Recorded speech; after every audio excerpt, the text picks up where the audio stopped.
Hello everyone, are you familiar with any of these games? Well, they are called gacha games. Many people think that those games are really expensive to play, and you can't blame them. I mean, have you seen what many gacha YouTubers post? They are mostly about spending a lot of money just to get the formation of pixels that they like. But in reality, you can play these games for free, starting from downloading the game to getting many useful resources. Now, I'm not saying these games are generous or anything, most of them are pretty stingy, to be honest, but they give you enough resources to hook you in. One of those resources is free characters, which makes sense since you can't play without any characters, right?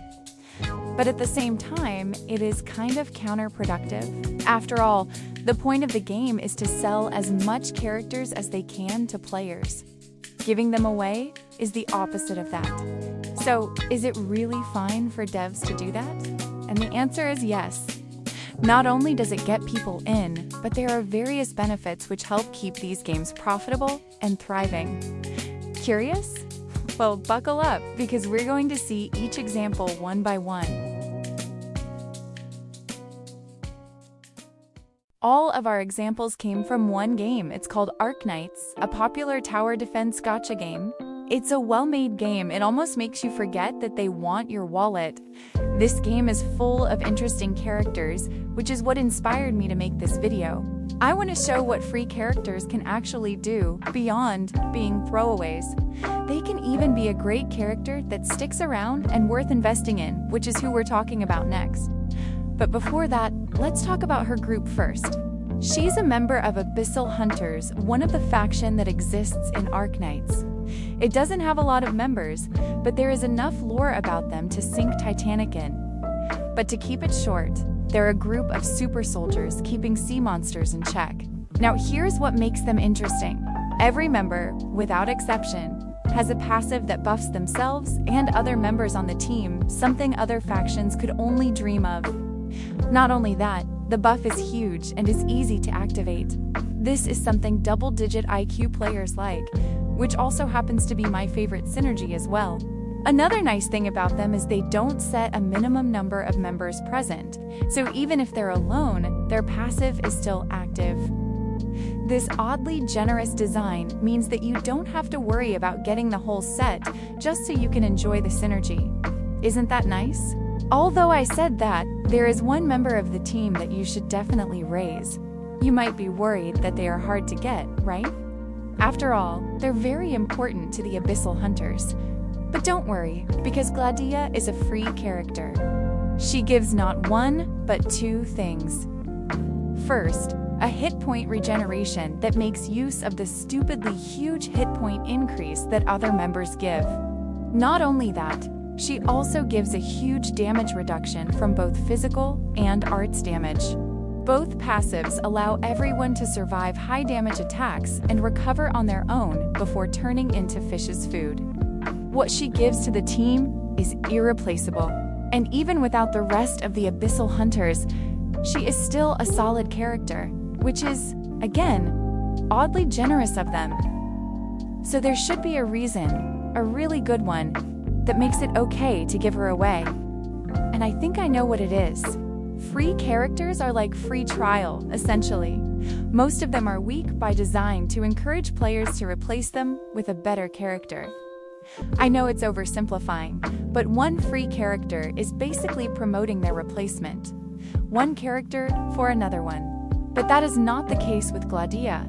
She is here to stay, both because she is good by herself and makes multiple already good characters even better. So thanks to her and the synergy, she is promoting the whole faction. One character for the entire package. Gladia shows us that free characters can be more than just temporary playable characters. With a thoughtful design, they can help with many things. In this example, the devs get to promote their characters and be seen as generous to players at the same time. Kill two birds with one stone, as they say. This time, let's directly talk about our character. She is another good free character, similar to Gladia. Although she comes with a catch, that is exactly why she made it onto this list. Her name is Highmore. She's from a class that specializes shredding through swarms of enemies, quickly called Reaper. Obvious naming aside, what is cool about her is that she can heal from elemental injury by herself, which is not only rare, but also extremely useful because Reapers are too cool to be healed by their allies. There is another thing you should know about her. 5-star rarity characters like her usually have one passive, but not her. She has one extra. But don't get your hope up yet, because there is an asterisk. This passive is only active in one specific game mode, the same game mode that you unlock her from. Is that a deal breaker? Not really. As I said earlier, she was supposed to only have one passive in the first place. But the thing is, the effect is really good for her. An extra block and attack speed means she can kill and heal faster. So outside of that game mode, it feels like you're using a nerf-fed character. The reason it's restricted is as obvious as a sore thumb. The devs want you to play the game mode, but we're still missing the why. So let's go deeper.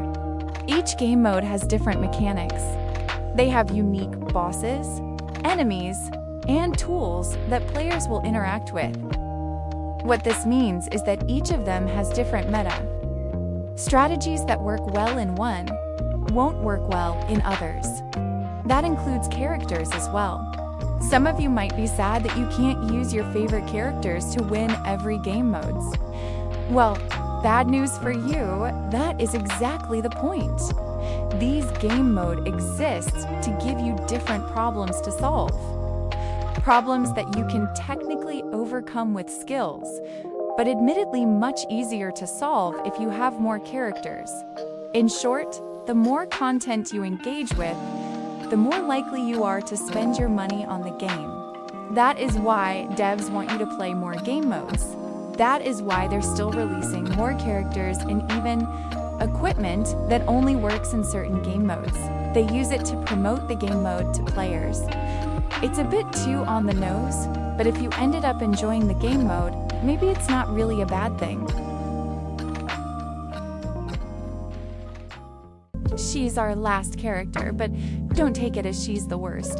She actually has something that not even the rarest characters have, and because of that, she gives something to the game that not many can. Her name is Heavy Rain. She is a protector defender, a class with high defensive stats players usually use to block the toughest enemies. But forget everything I said, because the reason why she is here is totally unrelated to those stats. Her unique ability is that she can give allies camouflage. Many characters can give themselves camouflage or invisibility, but only Heavy Rain can do that to allies. But is that even a good thing? Well, yes, being camouflaged means as long as they're not blocking, your characters won't be detected by enemies' radar. So if you have problems with dangerous, ranged enemies, you can just hide your characters like you hide from your responsibility. Easy, right? That might be true, but the thing is, it's better to use standard strategy in most cases, such as taking the hit with your strongest tank, or delete the threat quickly using your best damage dealers. Not only it's relatively easy to do, but many characters are geared toward these strategies. Meanwhile, the moment where Heavy Rain shines is pretty rare. I don't believe that you can't make her work, it just takes a lot of work to do so. Not only must you place Heavy Rain adjacent to her ally, you also have to be aware of the skill duration.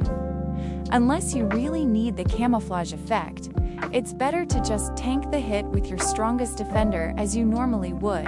But despite those flaws, what Heavy Rain offers is still a good thing. It might be a niche strategy, but just because it's niche does not mean it's a bad thing. As I said earlier, most characters are designed to fit in a standard strategy. Many characters share the same role, even if they're mechanically different. There is nothing wrong with it, of course, but that's why Heavy Rain stands out. She solves problems that many couldn't. Sure, there are only a few of them, but you'd be glad to have Heavy Rain when you face them. Not only that, using Heavy Rain is itself a challenge. And for many, it's something they can't help but love, especially if they're Arknights players. As you can see on YouTube, people love showcasing niche strategies, whether it's using only certain rarities, restricting themselves to one-tile placements, or playing with unupgraded characters. You might think that this is something only hardcore players do, but I think this is more of what Arknights is all about, solving a problem with a solution that you came up with. Compared to the other two, she might have less presence, but that does not mean that what she brings to the game isn't important. In a way, she is supporting what players like about the game, experimenting with new and quirky stuff. Not for external rewards or prizes, just pure fun. There's one character that I want to wrap this video with. Her name is Official, and she is a free 1-star character. You shouldn't expect much from 1-star characters, as they are the lowest rarity in the game. But what is funny about her is that her attacks doesn't just hit enemies, but also allies. Despite that, nobody would seriously call her a terrible character. Why? Because she is supposed to be that. She is one of the few characters released during an April Fool's event. Not only that, based on her lore, she is a live streamer, a job where the hardest challenge is to set up OBs. It's par for the course that she is terrible. And honestly, it's a good thing that she is bad. Many characters in the game are either magic-powered, highly trained, or both. After all, there have to be reasons behind their strength in combat. But characters like Official aren't like that. She is just an average person. Having her on the roster not only adds variety, but also depth about what Arknights' world is like. And that is not useless at all.